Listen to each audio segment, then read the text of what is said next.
Саламатсыздарбы, урматтуу журналисттер. Рахмат келгениңиздерге. Мен башында айтып өтүшүм керек. Ушу акчамды төлөп рекламамды кетирбей жүргөн категорияга келген экен. Мындай мен ыраазычылык айтам, рахмат берген. Мен берде муну өткөрүп аткан себебим мындай. Мына 15 октябрда Кудай буйруса Кыргыз мамлекеттик президенттигинин шайлоосун өткөрөбүз. Мына ушул үгүт иштери 10 сентябрда башталды.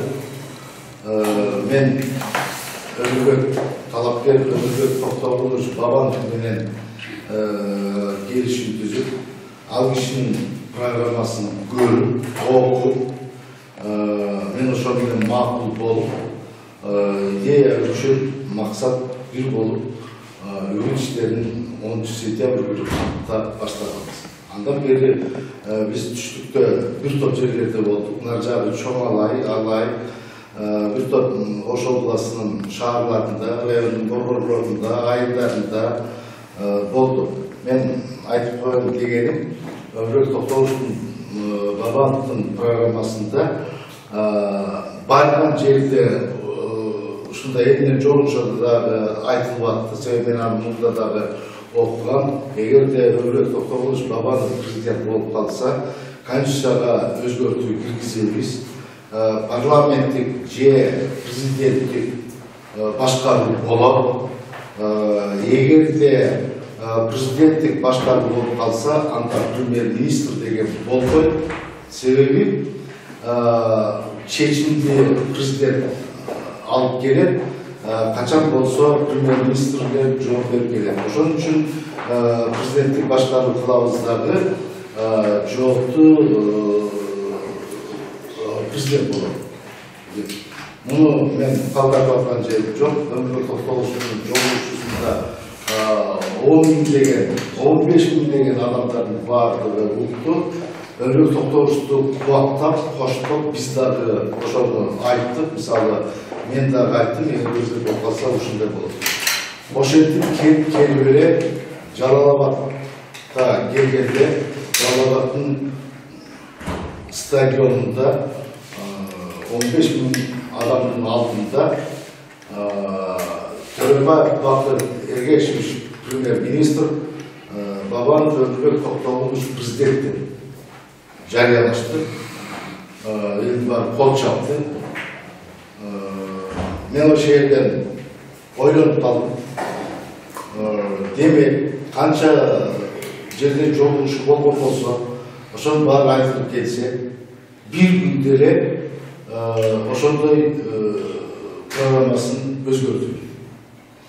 Мен ойлойм, биз Кыргыз мамлекетинин эли, халкы, анын ичинде мен баш болуп, кимдир бирөөнүн кызматы үчүн эмес, биз азыр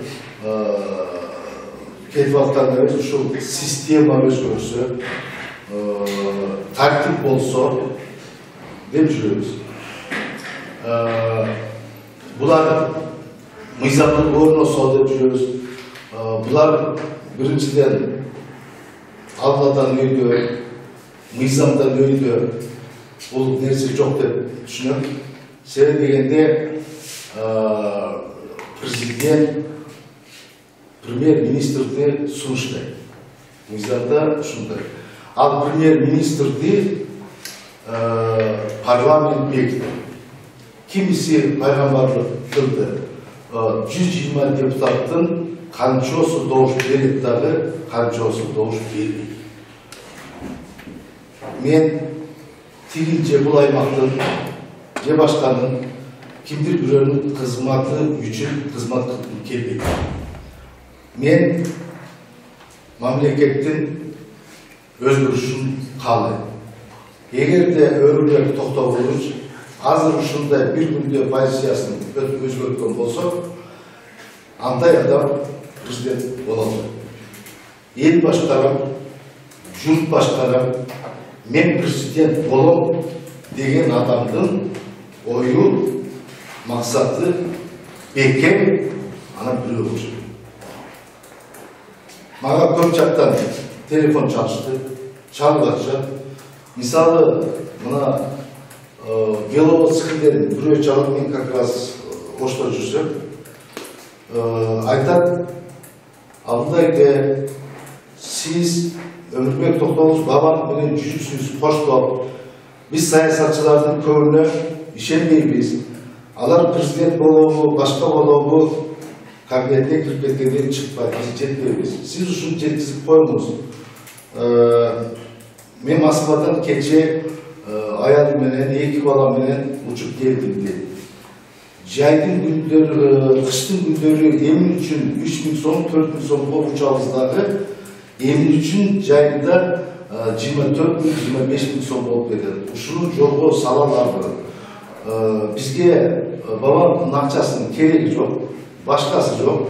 Бизге ушул маселени чечип, эгер ушуну чече алам десе, биз эртеңден баштап бүгүн иштерди баштайбыз. Россияга дагы телефон чалабыз деп. Мен айттым, Өмүрбек Токтогуловдун арасында ушул неме, анан кош жарандуулук дейт. Кош жарандуулук боюнча биз жер ала албайбыз, жер үй ала албайбыз. Ушул маселе боюнча биз сизден сурайбыз. Себеби алар эртең кирип кетет, анан биз сизден сурайбыз. Себеби сиздердин жолугушуу оңой. Мен айттым, кош жарандуулук боюнча ал кишинин программасында айтылып атат. Ал эми жанагы Россиянын же Москва менен Бишкектин жол киреше боюнча ал оңой эле маселе болсо керек. Силер неме кылып эле, мен айтам, аны чечсе болчудай маселе окшойт дедим. Мен азыр Өмүрбек Токтогулов позициясын өзгөрткөндөн кийин андай немени мен айтам. Шайлоо эртең өтөт. Шайлоо эртең өтөт. Мен шайлоодон кийин Кыргызстанды түрө кыдырып карапайым элдин арасында жүрөм. Мен кайсы жерге, кайсы айылга барбайм, ар бир адамдын жанагындай суроолоруна жооп берип отурбайм. Мен мындай немем жок. Ошондуктан мына кош жарандуулук боюнча дагы киши айтып атат. Бирок кош жарандуулук боюнча мен билдим, бул мыйзам 2006 же 2007 жылдары кабыл алынган мыйзам экен. Ал мыйзамда ошондой жер бар экен, чектешкен мамлекеттерден тышкары. То есть бизде Казакстан, Өзбекстан, Кытай менен болбойт экен, а Россия бизден чектешпейт да. Ошон үчүн алар менен бар экен. Демек, бул мыйзам жөн гана иштебей кетти. Демек, мунусу да. Ошон үчүн мен эч кандай нерсе мындай неме кыла албайм. Мен булардын биригүүсүнө Төрөбаев Бакыт Эргешевдин премьер-министрлигине каршы эмесмин. Бирок булар эч нерсе боло электе кызмат бийлик бөлүшпөшкөн. Азыртадан мындай кызматтар позицияларын өзгөртүп, кызматтарды бөлүшүп отурган болсо, анда ал бийлик болбойт. Биз ошондон кутулалым деп атабыз. Бизге алгадан өткөн, мыйзамдан өткөн улук нерсе жок. Биз мыйзамдуулукту талап кылып атабыз. Биздин мамлекетте мыйзам орносо керек деп атабыз. Мыйзам болгон жерде тартип болот. Тартип болгон жерде өнүгүү өсүү пайда болот. Биз муну башаламандыкты токтотуп, мамлекет бир жолго түшсүн деген ак тилек, ак жүрөк менен жүрүп атабыз.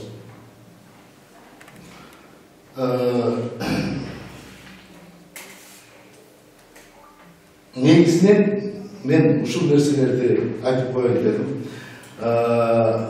Кайсы жерге барсак, урматтуу эл журт, урматтуу Кыргызстандын шайлоочулары, кимдер балким бирөөбүздө теледен көргөндүрсүздөр, кимиңиздер балким башкадан көргөнсүздөр. Ошол жолугушууга барган айылдардагы, райондордогу, шаарлардагы мен Өмүрбек Токтогулов менен кошулуп ушул ушундай болот, мындай жаркын келечекте жашайбыз дегенде мындай кылабыз десем, мен сиздерден сураган, сиздер биринчиден мени кечирип, экинчиден менин ал сөзүмө ишенбейм. Эртең 15 октябрда өзүңүздөр көкүрөгүңүздөр менен сүйлөшүп, кеңешип, мен тигил талапкерге же бул талапкерге салгыла, тие салбагыла деп айта албайм. Өзүңүздөр кеңешип көрүп салыңыздар. Мен бүгүндөн баштап Өрбек Токтогуловичту коштоп жүрүүдөн токтодум. Сурооңуздар болсо берсеңиздер. Пожалуйста.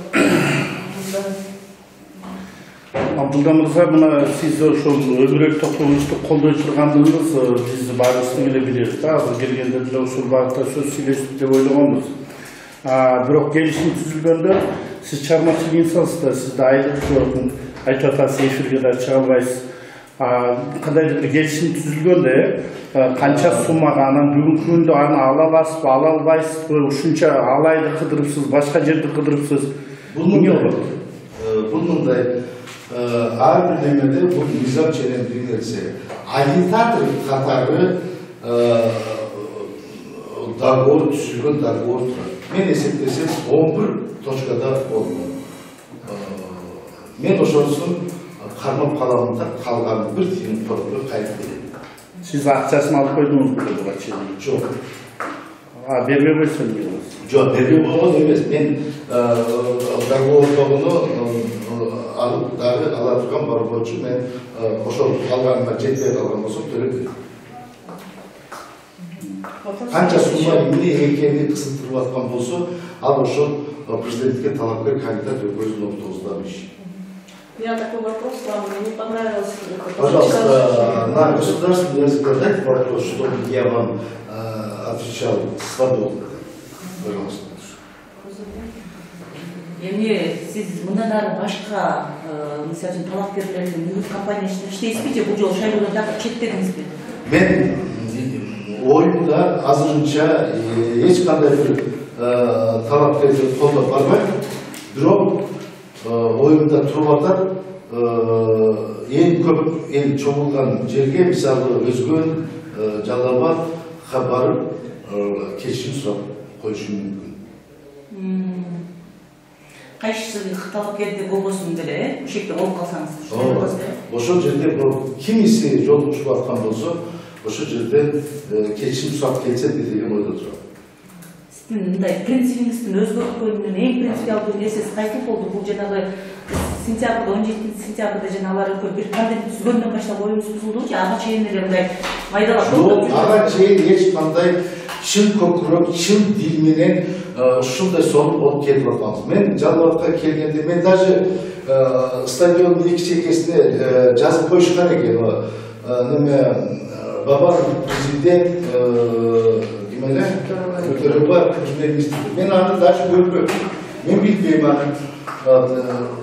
Ага чейин чыгып сүйлөдү. Менде көрүнбөй калат да мындай неме болду. Анан бир маалда баягы топ менен келишти.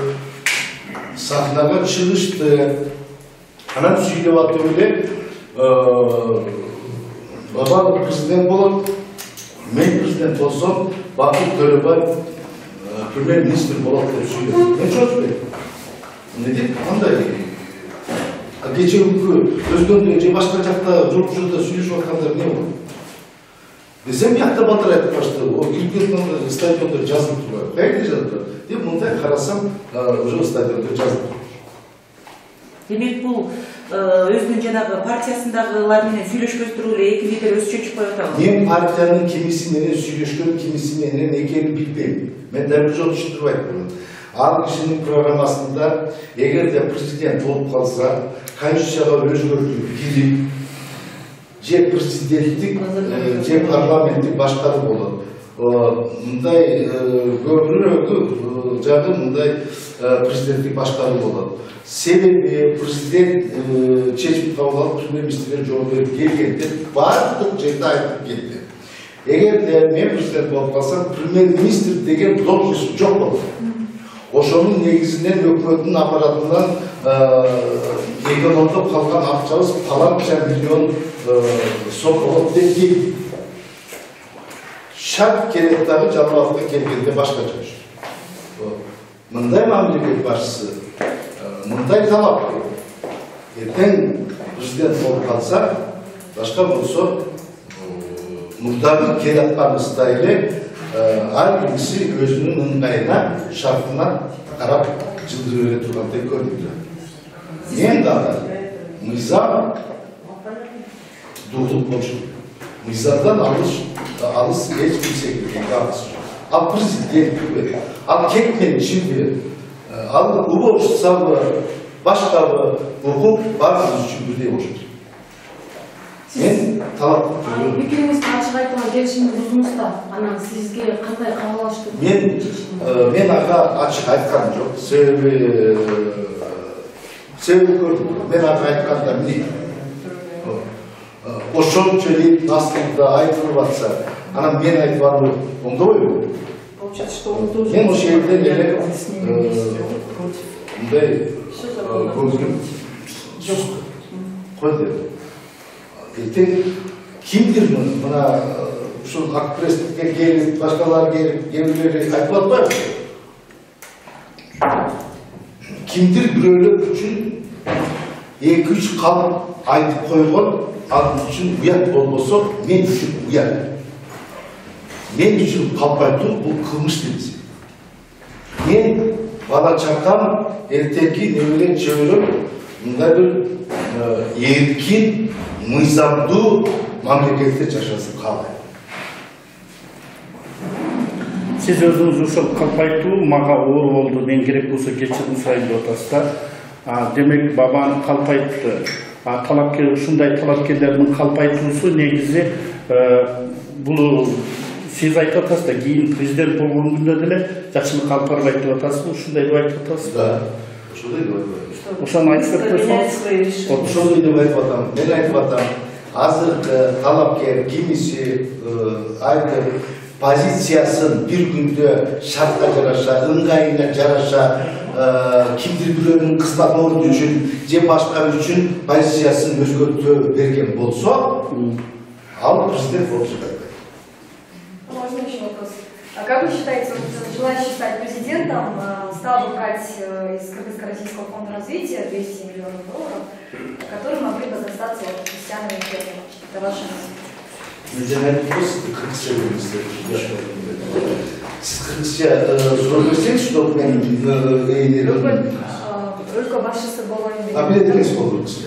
Өлкө башчысы болуу деген адам ошо Кыргызско-Российский фонд развитиядан 200 миллион доллар алат беле.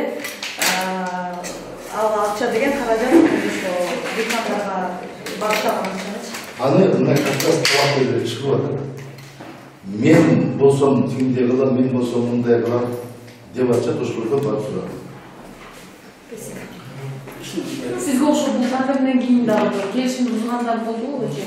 Кандай дейсиз? Сизге окшоп бул тандем айтылгандан кийин келишимди бузуп иштебейм деп кетип калгандар ой бузуп болдубу? Кимиси кандай билбейм. Менимче азырынча эч кимиси буза элек. Менимче аякта жүргөндөрдүн арасынан келишимди буза тургандар жок.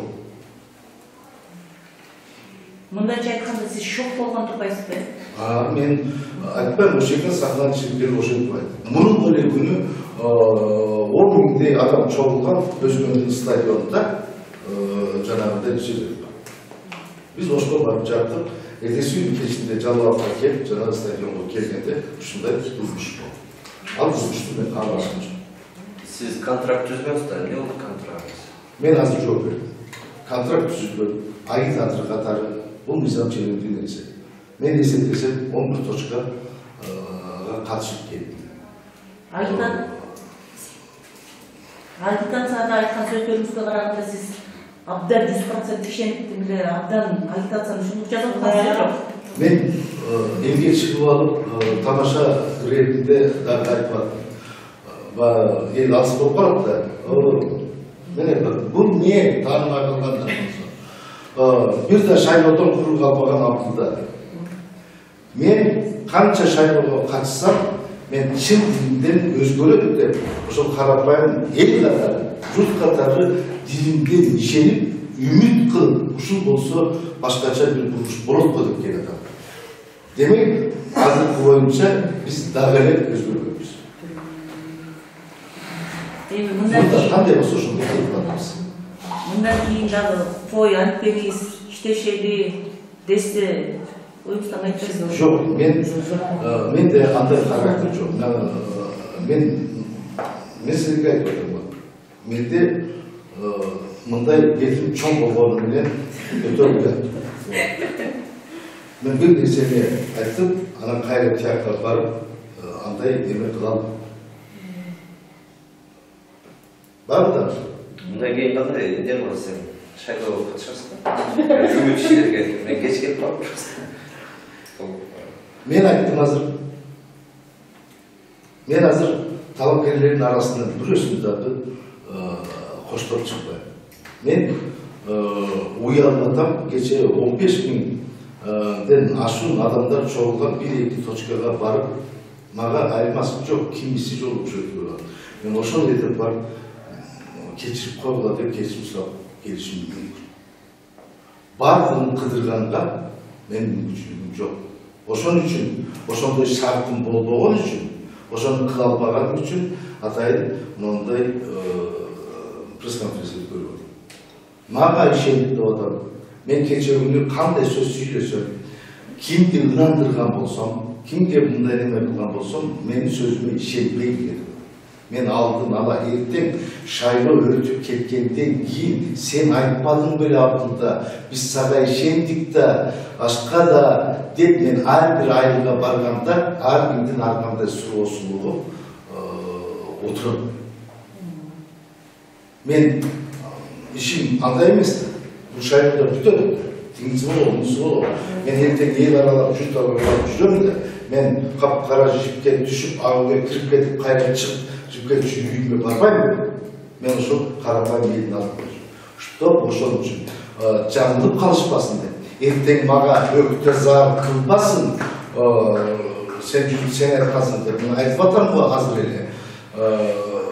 Звоноктор болот, башка болот, жана Беловский чалган. Ошто кафеде оокаттан келген күнү кечинде ошто шаарда бир кафеде отурсам, бир бала көрөсүң. Bir ayal gibi, ece. Girip darmağa aytar. Abla ben seninle babam beni gördüm. Bilip atabız. Bizde bununda suro, hazır karasor yerinde uşunda söz tarkadı. Men al sözlü aytalmayım. Al sözlü bununda efirde aytkanға boldu. Akılga sıymagan derse. Babam prezident bolup ketse uşunda kılap geldi. Ece kaçadasın desem 63'te. 63'e çıksanız dalay şairlerini başımızdan ötkürdünüz de. Bu bizge sin kalman bilse de her bir şairlerin altında talaplarıyla çıkkanda biri şılamay, karalamay, diginde bunda yapılmay. Desem, jo, oşonda bolboymu siz dige babamdan surap koysanız deyim. Men anı surağında даже tilim gülmeli diyeceğim. Al takır akılga sıybagan nemse. Men anı aytkan böyle. Başka makaleniz olsa aytınız aytmayın. Demek ki sizin baban tüfün işleşme kalmışsınız, gömüş gözünde daha mesele var turbaydı. Gömüşlü kanday mesele kaldı. Bir ayağından ayet ot kanatçı. Al jöneli bayağı mırda bir neme. Bir uşak, bir uşak,